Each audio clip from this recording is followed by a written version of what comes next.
ஞானானந்தமயம் தேவம் நிர்மலஸ்படிகாகிருதிம் ஆதாரம் சர்வ வித்யானாமயக்ரீவம் பாஸ்மகே. நமஸ்காரம்.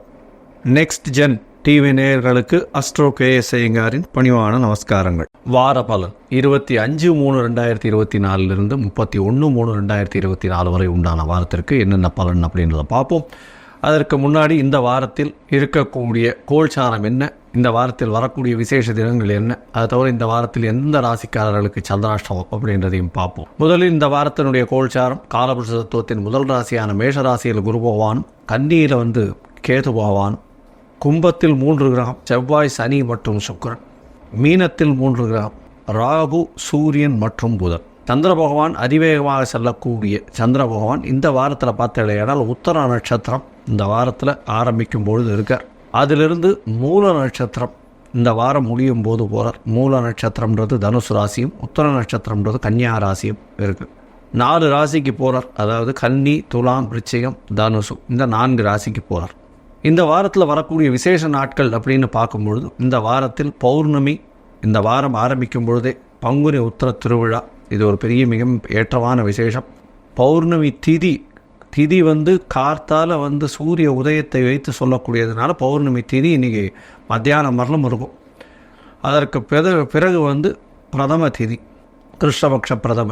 இந்த வாரத்தில் வரக்கூடிய விசேஷ நாள் அப்படின்னு பார்க்கும்பொழுது 29ஆம் தேதி அன்னைக்கு சதுர்த்தி அப்படின்னு சொல்லும்பொழுது விநாயக பெருமானை வணங்கிட்டு வர்றதும், மினிமம் ஒரு 9 பிரதட்சணம் பண்ணிவிட்டு ஒரு தேங்காயை உடைச்சிட்டு 9 தோப்பு கண்ணம் போட்டு வர்றதன் மூலியமாக உங்களுக்கு வரக்கூடிய கஷ்டங்கள், வந்த கஷ்டங்கள் எல்லாமே விலகும். அதாவது சதுர்த்தியில் 2 வகை. ஒன்று வர சதுர்த்தி, மற்றொன்று தேய்பிரையில் வரக்கூடிய சதுர்த்தி. தேய்பிரையில் வரக்கூடிய சதுர்த்தியில் உங்களுக்கு கஷ்டங்கள் எல்லாம் நிவர்த்தி ஆகணும்னு வேண்டிக்கணும். அதாவது உங்களுக்கு தடங்கள் ஏதாவது ஏற்படுறதா, படிக்கக்கூடிய இடத்துல தடங்கள், அதை தவிர பண வரவுக்கு தடங்கள், உங்களுடைய கஷ்டங்கள், உடல்நிலை பாதிப்பு, அதை தவிர பொருளாதார பாதிப்பு, இதை தவிர வேலை இல்லாமை, இது எல்லாத்தையுமே வேண்டிக்கக்கூடிய விஷயம் தேய்பிரையில் வரக்கூடிய சதுர்த்தியில் விநாயகர் பெருமானை போய் சேவிச்சுட்டு 9 தரம் சுற்றிட்டு ஒரு தேங்காயை உடைச்சிட்டு 9 தோப்புகரணம் பண்ணிவிட்டு பண்ணுறது மூலியமாக அந்த உங்களுக்கு உண்டான எந்த ஒரு தோஷமும் அல்லாமல் உங்களுக்கு உண்டான கஷ்டங்கள் நீங்கக்கூடிய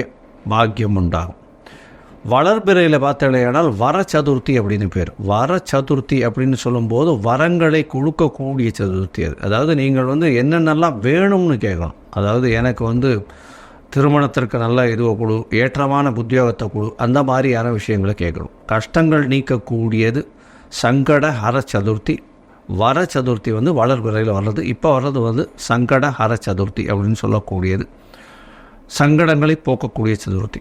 சரி, அதற்கு பிறகு பார்த்தீங்கன்னா ஞாயிற்றுக்கிழமை, அதாவது 31ஆம் தேதி அன்றைக்கி சஷ்டி திதி. சஷ்டி அப்படின்னு சொல்லும்பொழுதே முருகப்பெருமானுக்கு ஒரு மிகப்பெரிய விசேஷமான நாள்.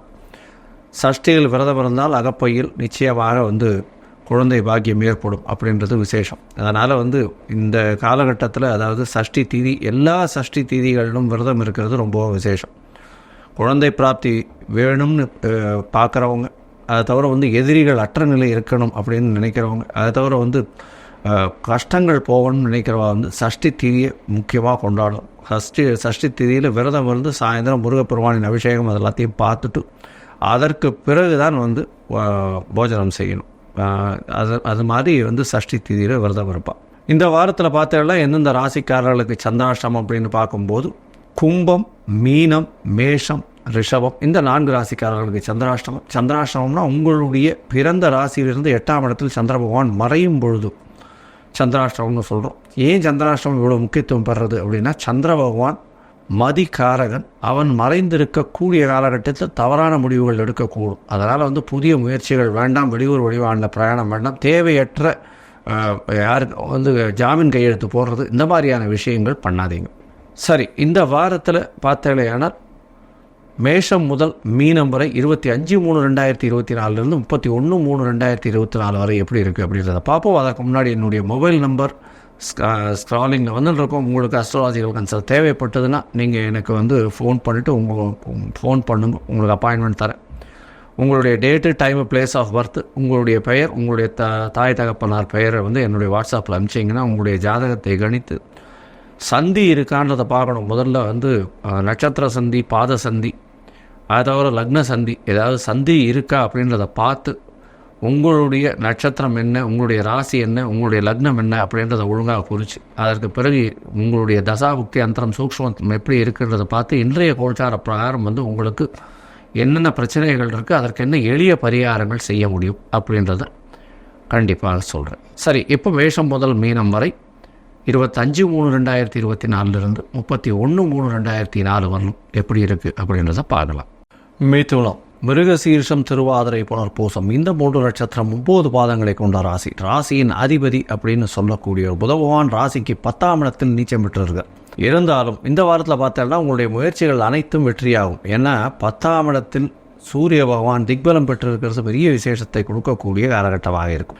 இந்த வாரத்தில் பார்த்தாலேயானால் உங்களுடைய ராசிநாதன் 10ஆம் இடத்துல நீச்சம் பெற்றிருக்கிறதுனால சில மன கிளேசங்கள் வரும். ஏதாவது தவறான முடிவுகள் எடுத்துருவோமோ, ஒரு விஷயம் நடக்குமா நடக்காதான்ற ஒரு மனசுக்குள்ளே ஒரு பதட்டம் இருந்துகிட்டே இருக்கும். ஏன்னா இப்போ தான் வந்து உங்களுக்கு அஷ்டமத்து சனியும் முடிஞ்சிருக்கு. அதனால் வந்து ஃபெயிலியர்ன்றது உடம்பில் வந்து ரொம்ப பயம் இருந்துகிட்டே இருக்கும்.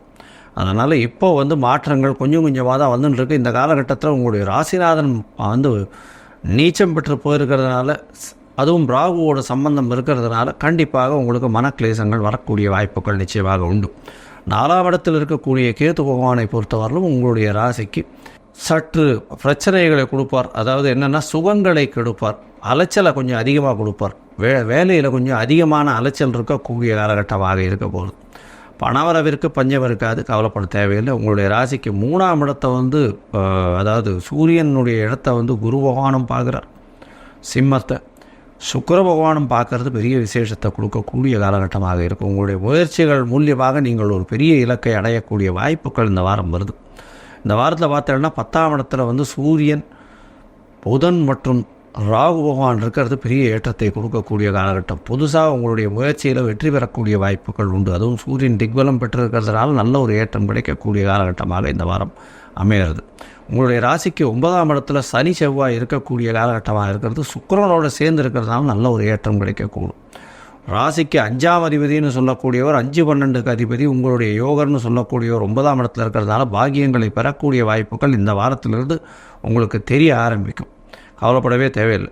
இந்த வாரத்தில் பார்த்தாலேயானால் 11ஆம் இடத்துல இருக்கக்கூடிய குரு பகவான் மூலியமாக அபரிமிதமான லாபம் வரக்கூடிய வாய்ப்புகள் உண்டு. சப்தமாதிபதி 11ஆம் இடத்துல இருக்கிறது பெரிய விசேஷம். இதன் மூலியமாக பார்ட்னர்ஷிப் பிஸ்னஸில் இருக்கிறவர்களுக்கு நல்ல ஒரு ஏற்றம் கிடைக்கும். எதிர்பாலினத்தவர் மூலியமாக நல்ல ஒரு ஏற்றம் கிடைக்கக்கூடிய காலகட்டம். உங்களுடைய ராசிக்கு பார்த்தாலேயானால் பார்ட்னர்ஷிப் பிஸ்னஸும் சரி, அதை தவிர நண்பர்கள் மூலியமாக, உற்றார் உறவினர் மூலியமாக நல்ல ஒரு ஏற்றம் கிடைக்கக்கூடிய வாய்ப்புகள் நிச்சயமாக உண்டு. உங்களுடைய தாயின் உடல்நிலையில் சற்று கவனமாக இருக்கிறது ரொம்பவும் நல்லது. இந்த வாரத்தில் அதாவது 25/3/2024 31/3/2024 வரை உண்டான வாரத்தில் ராசிக்கு சந்திர பகவான் வந்து 4ஆம் இடத்துல இந்த வாரத்தில் ஆரம்பிக்கிறார். அவர் வந்து 27ஆம் தேதி அதிகாலை ஒரு 3:30 மணி வரலும் இருக்கக்கூடிய காலகட்டம். இந்த காலகட்டத்தில் பார்த்த இடையானால் பௌர்ணமி யோகம் வருது. கேதுவோடு சந்திர பகவான் சம்பந்தப்பட்டு இருக்கக்கூடிய காலகட்டமாக இருக்குது இந்த வாரத்தில். இதன் மூலியமாக தாயின் உடல்நிலையில் சற்று கவனமாக இருக்கிறது ரொம்பவும் நல்லது. படிக்கக்கூடிய மாணவர்கள் நிச்சயமாக ஒரு தடவைக்கு பலமுறை படிக்கிறது ரொம்பவும் நல்லது. ஏன்னா கேது பகவான் 4ஆம் இடத்துல இருக்கிறதுனால மறதி கொஞ்சம் அதிகமாக இருக்கும். தவறான விஷயங்களை புரிந்து கொள்ளக்கூடிய காலகட்டமாக இருக்கும். உங்களுடைய ராசிக்கு 5ஆம் இடத்துல சந்திர பகவான் போகிறார். 27ஆம் தேதி அதிகாலை 3 மணிலிருந்து 29ஆம் தேதி அதிகாலை 12:30 மணி வரலும் இருக்கக்கூடிய காலகட்டமாக இருக்குது. 5ஆம் இடத்துல குரு சந்திர யோகம் அமையக்கூடிய காலகட்டம், கஜகேசரி யோகம் அமையக்கூடிய காலகட்டமாக இருக்கிறதுனால உங்களுக்கு எது எடுத்தாலும் வெற்றி பெறக்கூடிய வாய்ப்புகள் நிச்சயமாக உண்டு. திருமணத்திற்கு பார்த்து கொண்டிருந்தால் அதிலிருந்து ஒரு நல்ல ஒரு ஏற்றம் கிடைக்கக்கூடிய காலகட்டம். குடும்பத்தில் நல்ல மகிழ்ச்சியான சுப காரியங்கள் நடக்கக்கூடிய காலகட்டமாக, சுப நிகழ்ச்சிகள் நடக்கக்கூடிய அதற்கு ஒரு அச்சாரமாக இந்த வாரம் அமைய போகிறது. உங்களுடைய ராசிக்கு பார்த்தாலேயானால் 6ஆம் இடத்துல சந்திர பகவான் போகிறார். 6ஆம் இடத்துல வந்து அதாவது 29ஆம் தேதி அதிகாலையிலிருந்து 31ஆம் தேதி மாலை ஒரு 4:30 மணி வரலும் இருக்கக்கூடிய காலகட்டமாக இந்த 6ஆம் இடத்துல சந்திர பகவான் இருக்கார். இந்த 6ஆம் இடத்தில் இருக்கும் பொழுது பார்த்தாலேயானால் சனி பகவானின் பார்வை விழுறது. அதனால் கொஞ்சம் ஜாகிரதையாக இருக்கிறது ரொம்பவும் நல்லது. ஏன்னா உங்களுடைய வேலையில் வந்து நீங்கள் புதுசாக வேலைக்குன்னு பார்த்துட்டு இருந்தீங்களே, ஆனால் அதில் சிறு தடங்கள் வந்து அதற்கு பிறகு வந்து உங்களுக்கு ஒரு மாற்றம் கிடைக்கக்கூடிய காலகட்டம். இந்த மிதுன ராசிக்காரர்கள், அதுவும் ஐடி ஃபீல்டில் இருக்கிறவா, அதை தவிர வந்து இந்த சாஃப்ட்வேர் டெவலப்மெண்ட்டு, சாஃப்ட்வேர் ப்ரோக்ராமிங்கில் இருக்கிறவாளுக்கெல்லாம் வந்து நல்ல யோகமான வாரமாக இந்த வாரம் அமையிறது. அதை தவிர வந்து சினிமா துறையில் இருக்கக்கூடியவர்கள், இந்த ஆர்ட் டைரக்டர்ஸ், அதை தவிர கலை எழுத்தாளர்கள், அதாவது டைரக்ஷன் துறையில் இருக்கிறவர்களுக்கெல்லாம் பெரிய ஏற்றம் கிடைக்கக்கூடிய வாய்ப்புகள் இந்த வாரம் உண்டு. இந்த வாரத்தில் ஸ்டூடெண்ட்ஸுக்கு வந்து எக்ஸாம் நடக்கிறதுனால செட்டி புண்ணியம் போய் ஹயகிரீவரை போய் சேவிச்சுட்டு அங்கே ஒரு ஏலக்காய் மாலை போட்டு வர்றது பெரிய ஏற்றத்தை கொடுக்கும். அதை தவிர வந்து செம்பருத்தி பூ வந்து கொண்டு போய் கொடுத்துட்டு வாங்கும். நல்ல ஒரு ஏற்றம் கிடைக்கக்கூடிய வாரமாக இந்த வாரம் நிச்சயமாக அமையிறது. லோகா சமஸ்தா சுகினோ பவந்து. நன்றி, நமஸ்காரம்.